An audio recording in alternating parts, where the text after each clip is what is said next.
Welcome to Journey to June. I'm your host, Wendy Basilico. We are here at Jungle Bob's Reptile World, and we came here. This is how we got here.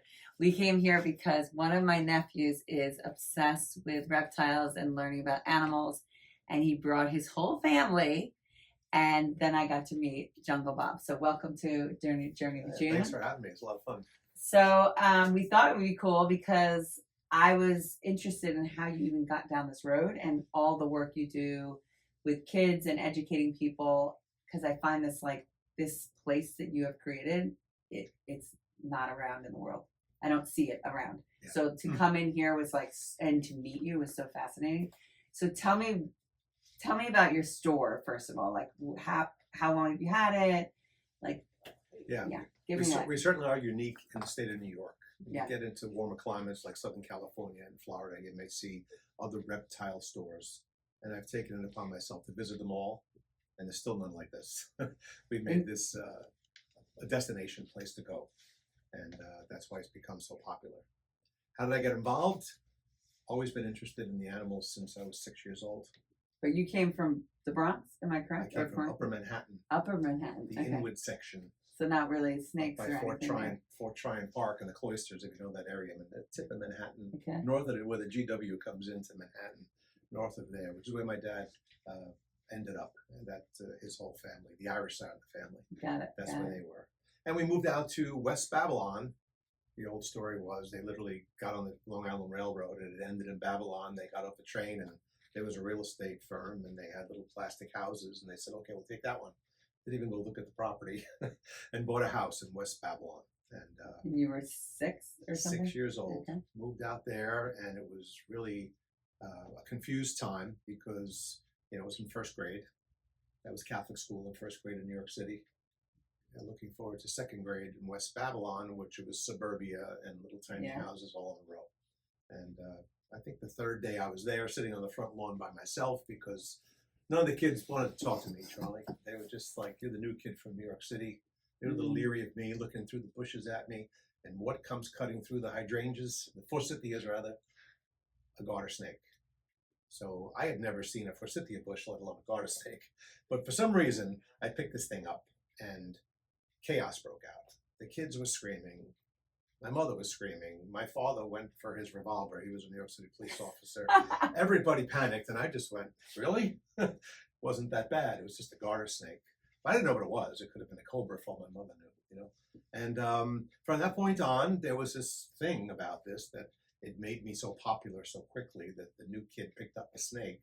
I have friends from that day. They still remember that day. Wow. Yeah, we elaborate on it once in a while. But there was about 10 different people there. It was interesting time. So how do you describe, because I find this even with young people, something great, I watch with my nephew.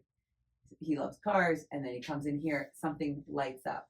How do you describe that feeling for yourself when you came from the city and that moment of I love this? It was the wonder of it. It was the as a 6-year-old, how it affected the adults. My mother and my father, neighbors, were very, whoa, here's my dad, he's 6'2", he's a New York City cop, World War II veteran. He was afraid. Yeah, crazy. I wasn't afraid, so that gave me a little bit of something. And then the other kids were afraid / leery of it.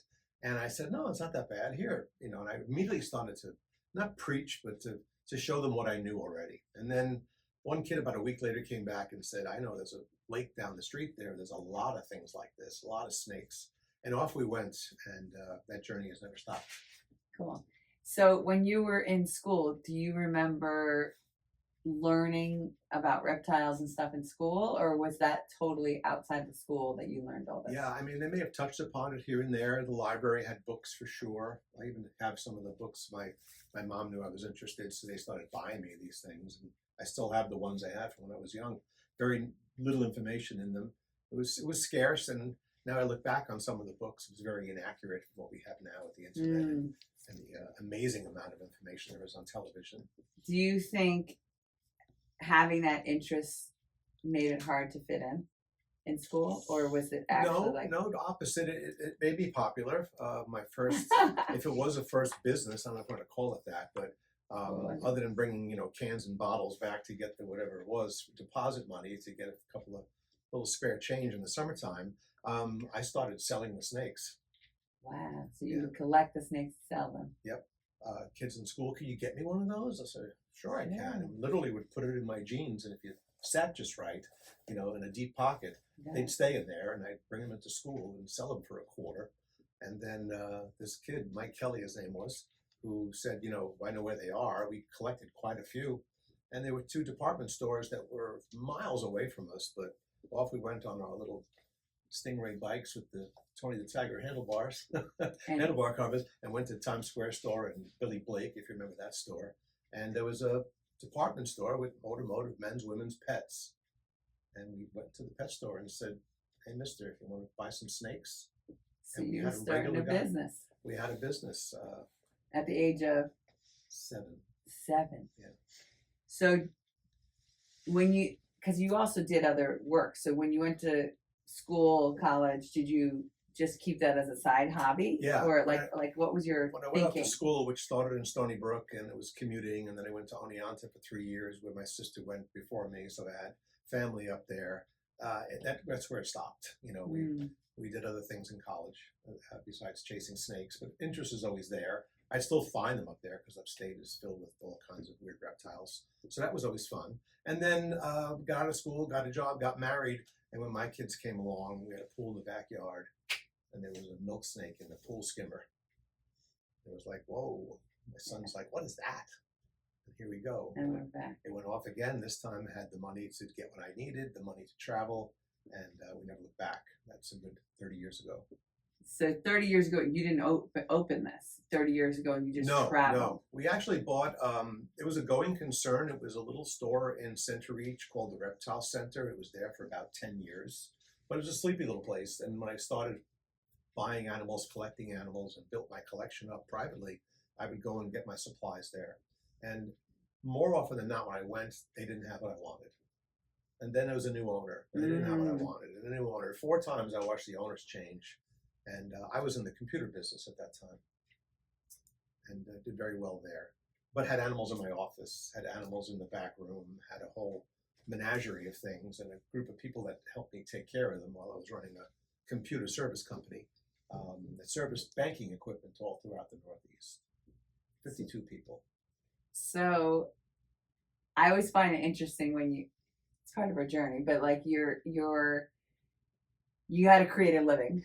Yeah. So that you brought you away from the passion that you had. Right. But then your kids brought it back or something like that. And then the hat was always in the closet. The suit was on every day. But there would always be opportunities to entertain neighbors, and then my kids in preschool, kindergarten, bring the animals, show and tell. And that's how that whole presentation thing started. I never was really that great. So you didn't have the store; you were just presenting with the animals you had. So yeah, I went back to that store in Center Reach. A new owner was getting out of it again. I said, "What is the problem here? Let me help you." And within 6 months, I bought the place. And we're in it right now. And this is the third. This is the iteration. third. It'll be 17 years ago next week. So you have 3 stores, or this is the only? No, this is the only store. This is the only. So you just moved. You moved it multiple times, getting bigger along the way. What was the mission of when you started? Because you said you went to stores that didn't have what you wanted. Like, what was your vision? Well, we went to the department store like Petco, PetSmart, that has very minimal amount of reptile product. This reptile center was a reptile store. It was about 1,000 feet, so there wasn't much in it. And the shelves weren't stocked very well. So my vision always was to educate people about it and to just do the husbandry right. And you have to know the species, and you have to have the products necessary. If it's a desert lizard or a tropical snake, they have entirely different needs. So if you don't have all those things there, you can't take care of them properly. Petco doesn't understand that still. And then you get into frogs and newts and salamanders, turtles, tortoises.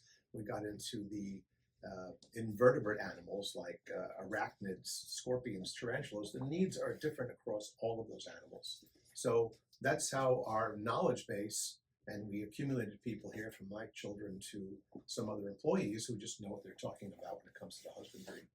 And did you learn about those animals by travel? like exploration, or like, because you obviously started with like a garden snake. So like, was it you going to some exotic place that you were like, oh, I didn't even know this about this? Yeah, going back to the early days of when I was a child, it was largely trial and error. It was catching something in the nature and putting it into a fish tank and trying to see what happened. There was no knowledge base of ultraviolet light, of heat gradations inside the tank. The substrate was newspaper. The hiding spot was a broken cup from my mother's cupboard that he went inside. We had no materials for that, and there was no literature about it whatsoever. So now, oh my goodness, the books exploded in the 90s, and the internet exploded after that. And there's too much information out there at this point, as far as I'm concerned. It's confusing. It's too confusing, because everybody's got an opinion. Yeah. So we coach our people at Buy Here, and that's why we're successful, because we're telling them what's right. We're not. It's not an opportunity to sell people and push product on people. You sell them what they need. You don't want. I can oversell everybody every day, of course, and make a fortune, but you don't want to do that. You want to sell them what they need. So, when you opened this 17 years ago, you were taking people away to travel? Yeah. Where were you going? Well, there were other iterations in my career. In between the computer company, I eased into the reptile part. The first project I had, which I was doing simultaneously to running my company, was I took over a defunct magazine called Fauna, and I republished it. And it was all about unusual. Fauna means all the animals in the world, the flora and the fauna. And fauna took the bent of unusual animals. So a lot of them were reptiles, amphibians, and invertebrate animals. But there were mammals and birds and different things that were interesting. And I had a collection of people I met, herpetologists, all kind of entomologists that study insects and things, that submitted articles to it, and got to meet a lot of these people and travel with the people. And we decided to put together a not-for-profit group, International Fauna Society, that produced the magazine, that took people to these places to witness it, and also did presentations in schools, camps, and libraries. This is before Jungle Bob. This was the interim. This is prior. Yeah, as a matter of fact, I just found this. So do you still own the magazine? Well, no, the magazine didn't make it, to say the least. It was heavily produced. It was. Is that what you gave Charlie the other day? That is, yes. That was my original copy. I read it. That's going to be worth $5 soon. You watch. Wow, very cool. Yeah, this was, so that's what started it, the magazine, and then an opportunity opened up in Riverhead next to the aquarium, and we opened up the Fauna Serpentarium. That's Tyler. That's Dylan on the front, with Tyler on the inside there, and my daughter Mallory when they were kids. And it was the epitome of what I thought I'd ever get to in this business. It was a museum next to the aquarium, next to the dinosaur museum.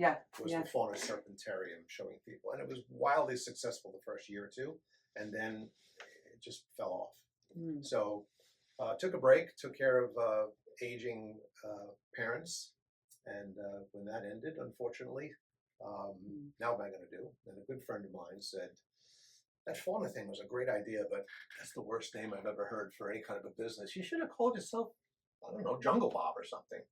And here we are. How come no one thought of that before? What a good idea. Back to the pet store I went, made the offer. My computer company was sold, and off we went down this road. And Jungle Bob's was born, and again has moved 3 times to get to where we are today. This is 4,500 square feet of retail space. And it is cool. Like when we came here, I was picturing, number one, I wasn't picturing a store. You were dragging me to, my nephew was dragging his whole family to see these reptiles, because he had, what kind of reptile do you have? Crested gecko. Crested gecko. And he had like an injury, or not an injury, he was born a certain way, correct, or something? No, he had a disease. He had a disease. Okay. What was the disease? Metabolic bone disease. So this is how Charlie kind of got us curious of where he bought the reptile. Now he has this disease. He met a doctor that kind of was like shocked that he knew what the disease was. MBD, because he researched it. And then you researched this place and said, we have to go here. And when I walked in, not only like knowledge that you guys have, but just the cleanliness, like what you have to offer, like food, you ship food everywhere, right? Sure. Yeah. What has this passion and for exotic animals and reptiles done for you? Like, what has it taught you? I would say, like, what has it taught you about yourself? Boy, a lot of things. Mm. How much time we have? Go ahead. Well, first of all, it gave me the opportunity to travel to places I never thought I'd see. Mm. First trip was to Costa Rica in the early '90s. That was before we did all this. That it was always a dream, a bucket list thing for me. And when I went, and this opportunity with the magazine came along, we decided to do trips back to the places I visited with a tour guide. I was the tour guide. Mm. So that opened up a whole new world. Traveling with people who were professionally in this business, meaning their PhDs in herpetology, entomology, and various disciplines. I always wanted to go that route, but I didn't in college. I went business, and I never regret that because I was in business. I'm still in business. This is my 38th year of being self-employed. So can't regret that. But there was always the veterinary side I wanted to do, and things that I never touched as much as I wanted to that I did now. You know, we don't do veterinary work here, but we certainly take care of animals. That part of me has been satisfied by what we do at Jungle Bob's. But it also, for me and my children, because I took my kids with me on many of these trips, you know, you see impoverished places, and you see rainforests, and all kinds of different habitats. And there's many organizations I've traveled with that are trying to save those places. Many of them are from the United States, where we, hundreds of years ago, destroyed the habitats in the United States. Manifest destiny, build, business, business, business. The other side of it was keeping it the way it is, keep wild places wild. And we are big advocates of that. We'll never go to Costa Rica and take a frog and take it back and sell it, not on the list. We always have people saying, I found it's a garter snake, by the way, not a garden, right? Oh, Sarah. A garter. Garter. Like a lady's garter belt Yes. in the old days. But, you know, people bring them in. I found this. You want to sell it? No, you know, we don't want to do that. We want to, particularly on Long Island, keep it as wild as you can and keep those places. We'll go out and find them and catch them and say, look, a worm snake. I'll show you where they are out east. Worm snake, very unusual animal that's got a very small habitat left because of things being built. Yeah. So we're very conscious of the conservation part of it. It sounds like an anomaly that, you know, you're in the pet business, and the pet business has a bad reputation for, you know, ruining the environment. But it's like saying that the occasional fisherman who catches striped bass is ruining the fishing business. You know, it's the giant corporations that are taking tens of thousands of fish out of the water in one shot that are ruining the populations of fish. And it's overpopulation of the world that's ruining the wild places that is affecting the fauna of the earth. And I just took it personally because of that day back in West Babylon that these things are really unloved. They're very unusual, and there's so much unknown about them. I'm going to find out as much as I can. And that is the show we do in schools, You. The unloved, the unusual, and the unknown. I'm going to introduce you to reptiles, amphibians, and invertebrate animals. And we talk to kindergarten kids that way. I always talk above their grade level, and they get it. Yeah. There's always a Bob in the back of the room, or a Charlie in the back of the room with his mouth shut, going, opening their eyes. And that's why I had you. I mean, have I ever had a reptile specialist on my podcast? No, because I'm like the athlete. But my whole mission is all about following your essence, like not leaving that untapped, because you living into like this passion, although you went different avenues to get here.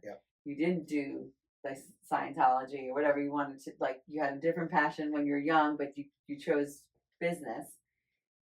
I think is an example to people to not let go of that passion. Yes. And to young people, when he drops his face and he comes in here with his eyes popped out, you know, my daughter's a musician. It doesn't matter what it is. It's just an example to, I feel like someone like you needs to be seen, because our world needs to know what you know, and to be open to what you know.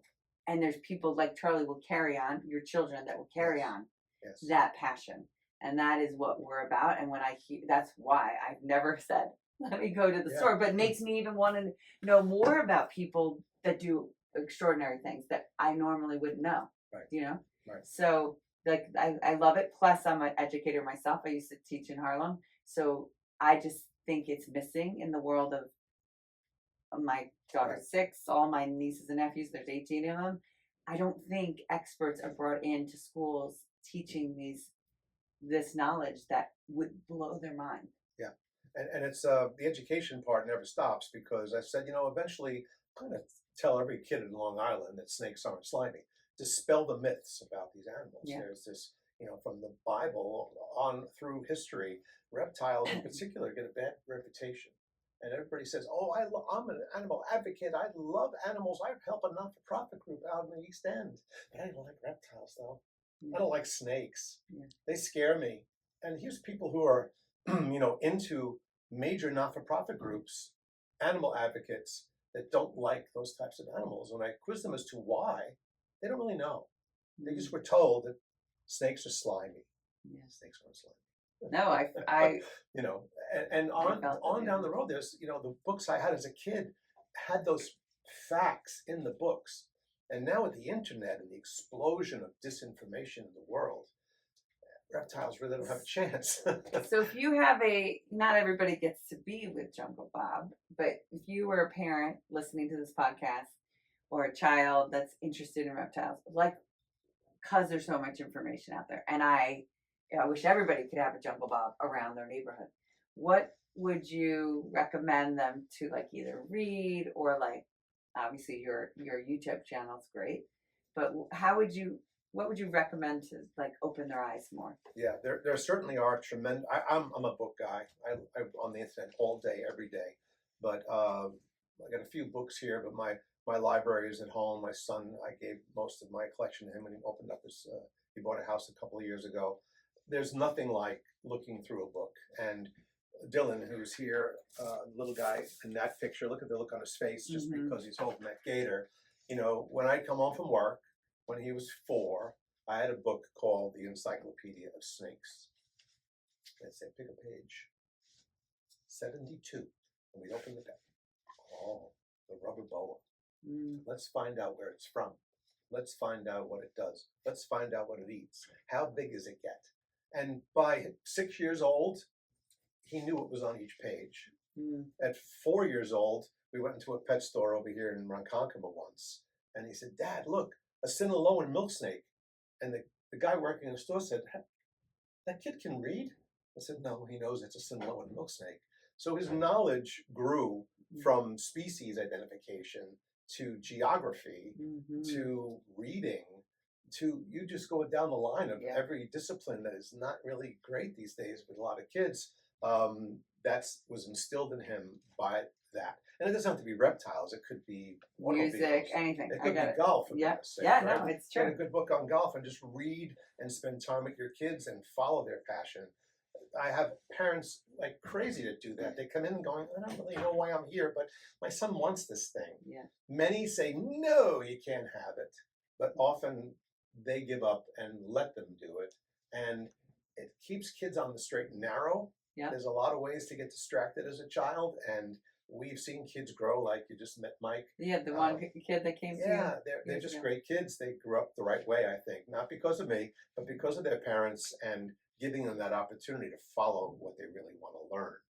You got to get facts jammed down your throat as a kid, but if you're really interested in something, learn all about it. And that's what I did. I was self-study. I was a good student, but this is all self-study. And you see in my office, I still have things like that.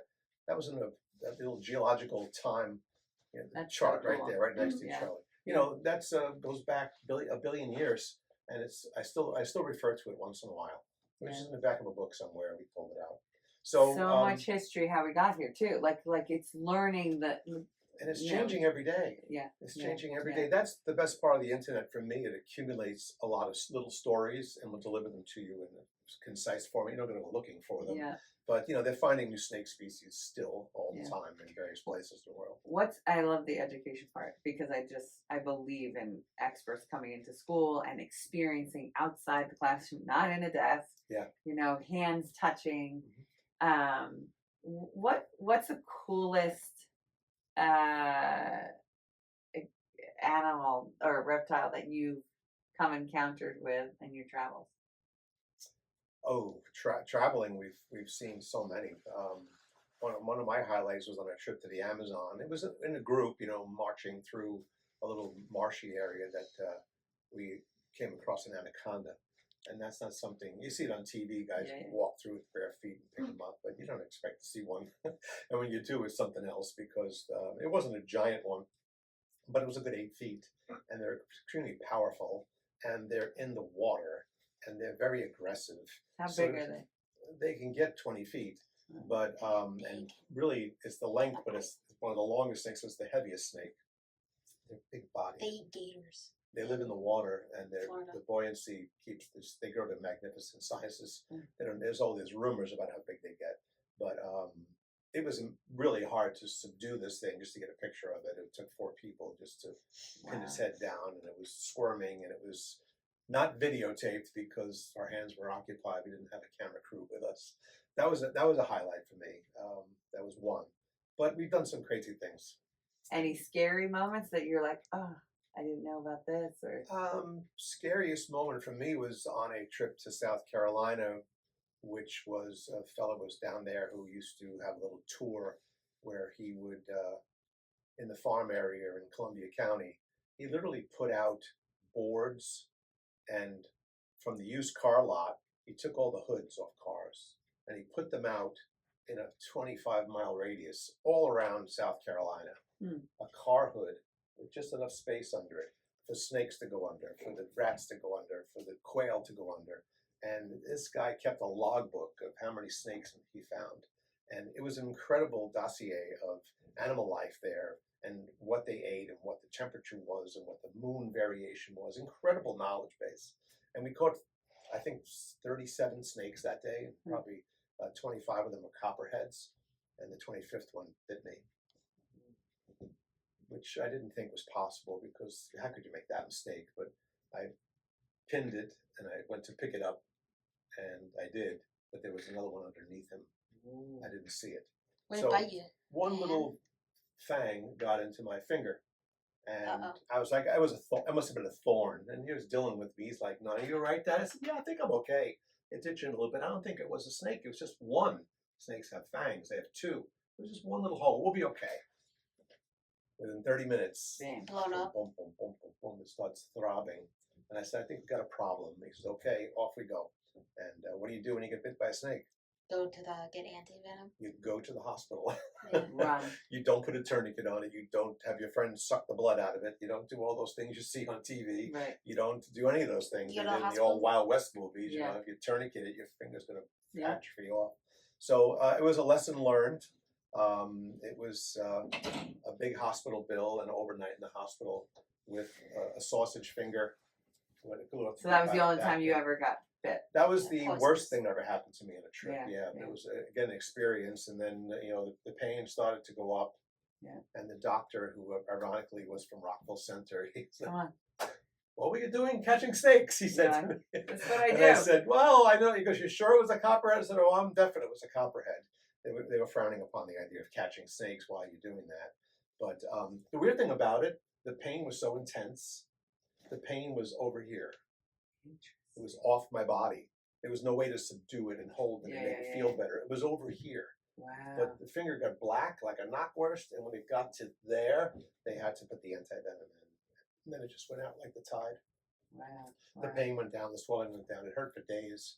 But that was just a stupid thing, a bad Those mistake. are deadly. One mistake. Been bitten Yeah, by- but so even a parent listening to that, like obviously we don't want to scare anybody listening to this podcast, but like there's ways to learn I assume to be really safe with all these reptiles. Oh, yeah. It's just learning the proper way to take care Well, of first them. of all, you never keep a venomous snake in your possession. I mean, There's obviously, no reason to do that. But still, there's fear. And we Like weren't even either. me, we had a tarantula on my shoulder when we last were in here. Yeah. But it's more educating what the creature is and how to take care of them. Correct. Yes. What's your coolest? We're gonna see some animals. Yeah, take some videos. Before we end, or I would love to know the mission of what's your mission. Obviously, we heard a little bit of it, but what's the mission of what you're doing here? Yeah. Well, the mission from the Fauna Society on down was to educate people about by dispelling the myths of these incredible animals. We also were proponents of captive propagation of the animals. When I was a kid, every animal in every pet store was caught in the wild. There was no domestication of these things. It was just, the ball pythons came from West Africa. They were covered with ticks and things when you got them. They were just imported and grabbed from any place you could find them. So now through learning how to keep them right, people learned how to breed them. The majority of the things you see in the store are now born in captivity. When a pet store wants to get a puppy, they don't go out in the wild and catch a puppy. They have a puppy. Puppy mills, unfortunately, have a bad name, but people breed cats, dogs, birds, fish.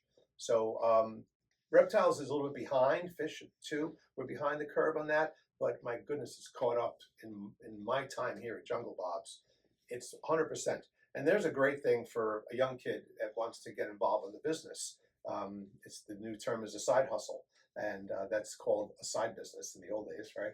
It's a side hustle. You could breed animals in your possession. You could focus on one thing that you think is really interesting to you. Crested geckos are very popular. It's very easy to breed them, and it's very rewarding to watch this whole process. Crested geckos will lay an egg. A lot of other reptiles have live birth. So it's very interesting to watch the whole process. And you're not going to get rich on it, but you're going to experience all that. You're going to have tremendous responsibility to do that project, and you're going to sell them off at the end. Interesting. Get your money Is that back. so? What makes you different than like a PetSmart? Like obviously you kind of tapped on it, but I want you to expand on it. Well, again, I encourage our customers to do that. Our difference is that we have the knowledge. I think between myself and my two sons, Adam and some of the other guys, it's 200 years of husbandry experience, which is frightening. Where Petco has 16-year-old, 18-year-old cashiers that really don't have a clue. There's the kibble. That's all they really know. It's all they're supposed to know.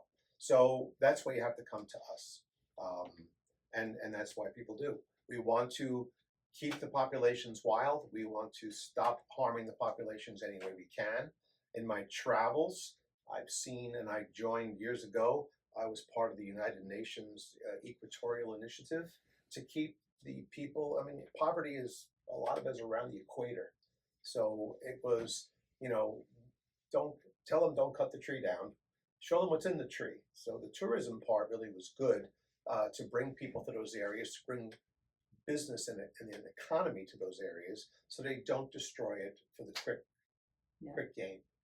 Cut down a 100-year-old tree. It takes a long time to grow the whole area back, and everything in it suffers.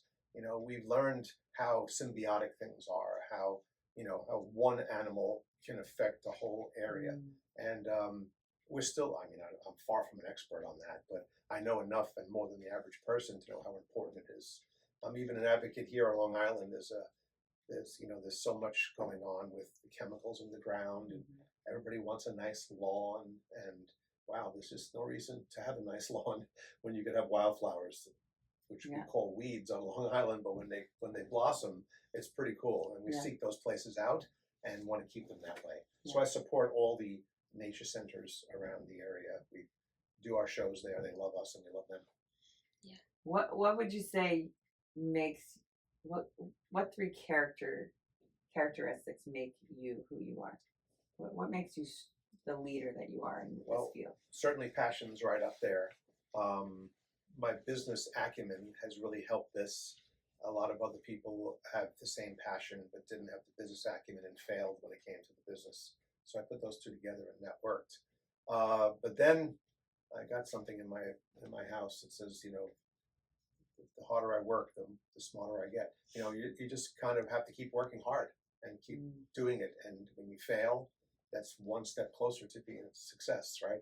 When I was a salesperson, I was trained to try to get to that no as soon as possible. Trying to sell you something. If you say no, if I can get you to say no, I know you're not a customer. I'm going to leave and go to the next person because eventually I'm going to get a yes. It's just a matter of numbers. And if you bucket who you're trying to sell something to, when you'll get that yes a lot quicker. So my business acumen, my intensity level, certainly, and my passion of what made this a success and what made Jungle Bob not just about me. It's really not a movement, but It is a movement. it's a thing. It's a thing. It's a thing. Last question we ask all the time, because I believe in the imprint we leave. It's important to responsibility, because something's inside of you that's coming out of you around this passion around reptiles and educating people and keeping their environment, the things that you're passionate about, keeping that environment not disturbed. But what is the imprint you want to leave? Like when Jungle Bob, someone says Jungle Bob, what do you want them to say about you? Well, I hope they say he was a kind and nice fellow, but really I want them to take with them the education that I gave, because I've been rewarded already because of the 17 years doing the store, but there's another 15 years there of doing presentations, because I did them for the Girl Scout troops and the Boy Scout troops and my neighbor's birthday party and all those kind of things. And I've had young men, 6'4" guys carrying 2 kids come back in and say, "Remember me?" And I'm like, I don't remember the 2 kids. Did we do a birthday party for them or something? No, you did my 4th grade class, and you know what I did? And I've had kids went through, their science teachers, their veterinarians, employees, customers. Wow, they all give me a thanks, a little credit, a pat on the back. That's really great. I know my kids have it. It's been drilled into them. But it's nice when you see someone who's not family and not even a true friend. They're just people, acquaintances you met along the way, and see them do so well and stay in the discipline or go on successfully and become a doctor, but they're keeping poison dart frogs at home. Very cool. Very cool. We win. We win. We win. Well, so what are you doing currently if someone's listening, an educator or someone wants, I don't know if you do the birthday party still, or what do you do? Yeah, birthday parties, unfortunately, have slacked. COVID kind of killed the whole thing. But right now, it's a matter of number of people. We don't have big enough staff to do it. I can't go out and do birthday parties on weekends. Right. We try to educate in bigger groups. Schools are perfect. Libraries are probably secondary to that. And the nature centers are right up there for me, bringing like-minded people there. But other than that, we have a website. And if you can't make it to Long Island and visit our store, it's at junglebob.com. You could see everything about what we're doing. You could see all the products we sell. We sell all the major brands in the reptile business, but we produced our own. And you ship them anywhere. We ship them anywhere. And we're also now representing a couple of, we're distributing a number of brands for other companies. A beautiful enclosure made by a company called Zoo, Herp Cults, acrylic terrariums, and another group from Sri Lanka who are very involved in conservation in their country, selling coconut products, which is a great substrate for the tanks. So you're helping those people there by giving them the money to take the cocoa in, and then it's used in the tank and it's a reorder item. So we're distributing those 3 products while we manufacture our own. There's a lot. It's a lot. So You got a big deal going on. Yeah. I thought it'd be cool for us to go see some animals. Yeah, you want to go see? Yeah. This is an African bullfrog. So when the rainy season's out, they're out and mating and doing all the things. When they 6 months, it starts to dry up. They're all chilling. The animals, you saw them on Discovery Channel. They migrate to some other country. Yep. These guys got nowhere to go. He just So stays they put. have claws. They dig under the ground. Really? They go way down. It's like a 2 feet depth in the sand, and they secrete this substance, and they cocoon themselves in moisture, and they go into an estivation. They just. So you're creating that environment right in this moment, knowing at a point that it changes, and then you change it. And then all we got to do is dribble some water on him, And that skin sloughs off. Sometimes they eat it, and then he's like. But you have to do it in the time frame of what they would normally have. Yeah, we don't follow the exact month. Right. We do it when it's necessary. But We do it when he's down and not going to do presentations. So it's not once a year, but he's in it right now. So he doesn't eat. He doesn't want anything. And you're doing something tomorrow. He's just there. Yeah, I probably won't, because I have a second one in the back we'll use tomorrow. He's not ready. Just let him chill. Got it. So what, you just soaking him with regular water, or? Yeah, nice lukewarm water, and that's a natural thing when their skin is about to come off. They like it as humid as possible. Nothing better than. How long does it take them to shed, would you say? It doesn't take them long at all. Once it starts, you'll see their eyes blue over. They get a coating underneath their eye. They don't have they shed their eye cap. So you see a little blue, there's like a fluid that goes into the Really? ears. And then they rub their nose on something sharp. That's why the wood's in there. Mm-hmm. It's decorative. And then it will So just starts, and they just peel out of their body. They just peel it usually out. one piece, or If the humidity's right, it comes off in one perfect piece. Yeah. how often is that happening? Baby snakes, it's very, very quickly. Bigger snakes, it might be once or twice a Do you year. breed snakes, sir? Not here, no. Oh, So this is the one that will shoot her tongue out. Would she do it if we put a bug? how old is Possibly. is she? It's a young one, probably maybe a year. She's shedding right now. Madagascar. Is she a panther queen? Grab one of the bugs that Hold on. Look at those eyes, Josie. Come here. So independently rotating eyes can see up, down, backwards, see two different ways. Their feet are splayed, 2 toes on one side, 3 on the other. Is Back that how feet are she opposite. stands? If she's like, But, My friend Let's has a see. chameleon. She always feeds it hormones. yeah, you got to train them a little bit. You keep holding up the bug in front Yeah. of them. Eventually, they feel comfortable enough to shoot it. because they're scared of you. Stuff on you. Yeah, well, there's 4 people looking at her now. Yeah. Their whole thing is camouflage. So the minute they come out of their habitat, they're like, uh-oh. Yeah. They're more interested in survival than they are in eating. He's like, Yeah, so Okay. that's not helping. Because it's wiggling something in her face, then she gets nervous. yeah. You get to lift. She put a Here, little.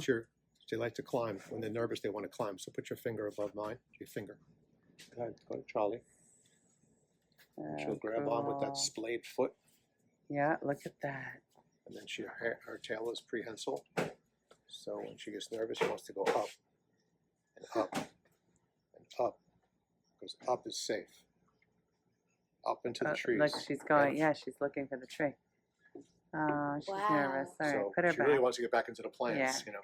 She's So I used to nervous. have this in my living room with just like in a ficus tree, Yeah. just Look out. at the hands. And then when So they it's get just nervous, like- see now she's scared. So Yeah, she's don't- yeah. her color just changed. See the Yeah. stripes came out, Yeah, you can see. and it is the female, so she's not going to be as brilliantly colored, except when she gets gravid, which is pregnant Yeah. in reptile Yeah. terms. She turns the rainbow colors. Oh my. Yeah, let's put it back. Yeah, put it She's back. a little- She changed colors quick. Yeah, that's you see all these cartoons and even paint commercials Okay, where they're So it's she'll walking go by. up there and just be cozy. Yeah, it's not that she's going to turn the color of the background exactly. That's what you see. That's one Yeah, of the it's myths. fake. Yeah. If it walks by a plaid shirt, she's not going to turn plaid. But she can individually change the skin.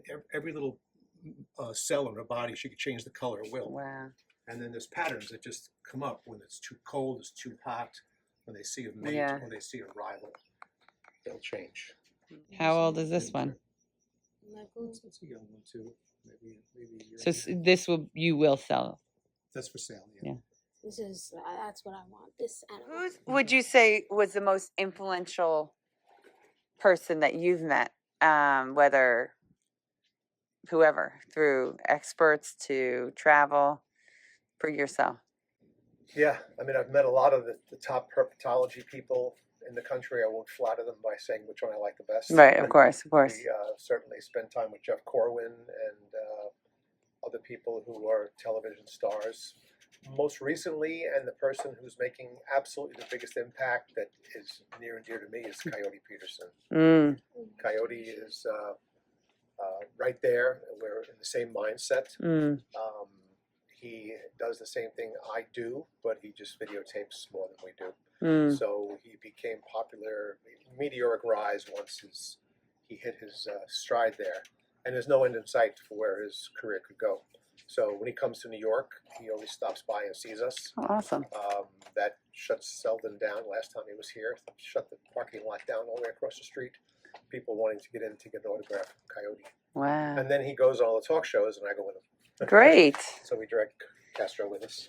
Similar philosophies, what Yeah. you're saying. Yes, like-minded. He wants to educate, Yeah.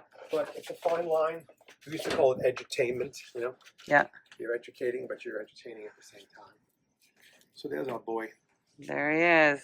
He's awesome. approaching 20, just hit 25 years old. And you had him from, We've had him for 16 years now. wow. He was born up in Connecticut. Tell us a little about him. He's Hello. an iguana family. He's not the green iguana like the one you see up there. He's Yeah. not a tree lizard. He lives on the beaches. This is from the Cyclura family, and he is one of many species. every island in the Caribbean has got their Cyclura iguana. The Grand Caymans, Dominican Republic, all the small islands all have an endemic rock iguana, they call them. They live on, they're terrestrial. So they're much more friendly than the green ones.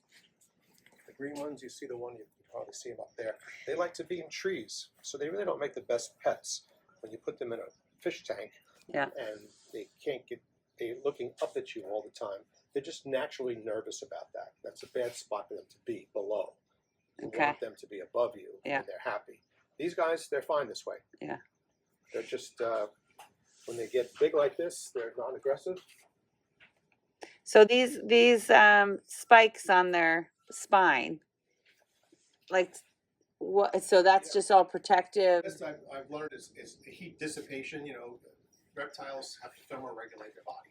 Yeah. So this guy, if he overheats, he's got to find shade. Yeah. So that helps him get the heat off of his back. Got it. I just say he likes to look cool, right? He does. He's like Come on, bud. Castro. Castro. Yeah, I'll warm you up. Hornworms are not a natural diet of his, but he's developed a liking for them. He's basically an herbivore. He likes his fruits and veggies. Can I feed him one? Okay, go over there. I want to take. Hold on, let me get an angle. One bad buddy. Careful, put it on the palm of your hand, like that. And he picks up with his tongue. How long is his tongue? Because you see lizards with huge tongue. It didn't look very long. No, that's about it. Yeah. That's about it. Just the chameleons are the ones with the very long tongues. So that's what they're eating when they're down the island, like little things. No, big. you know, they're opportunistic, so if they come across a bug like that, they'll munch and get a little protein. But otherwise, they're looking for fruits, they're looking for hyacinth flowers. Here we like to give them collard greens and things that are very nutritious. Collard greens are high in calcium, which is good for their, a good intake of calcium is necessary for reptiles. So, but you know, just like And kids, how long do they live? Like 55, 60 years. so he's like still halfway. Yeah, yeah. He's not in the back Yeah, nine he's like very I am. Uncle Bob's goal is to outlive the lizard. That's right.